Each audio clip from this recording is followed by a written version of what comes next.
Alright guys, there you have it. WhiteStone Dome is officially installed, and these are going to be case friendly because there's a little bit of lip around the edge that's actually free all over the tempered glass. Can't get any more perfect installation than that.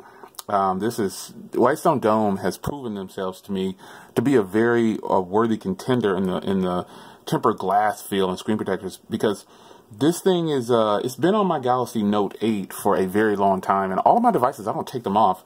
I think I've only taken it off one, and that was the iPhone 8 Plus, but I had to do a review of some kind of screen protector. But nonetheless, this is a perfect screen protector for these devices.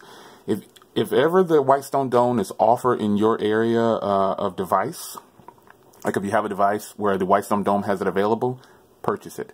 I can definitely stand behind WhiteStone Dome with this tempered glass. This is just easy installation.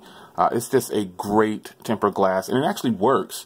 And again, it's been on my Galaxy Note 8 and my iPhone 8 Plus and my iPhone X. This one has been on the Galaxy Note 8 since I've had it. So that is a huge win for me, and that's probably how it's going to be for this one. I also have them for the S9 as well, which you'll see videos on that later on. But for now, WhiteStone Dome tempered glass installation for the Galaxy S9 Plus.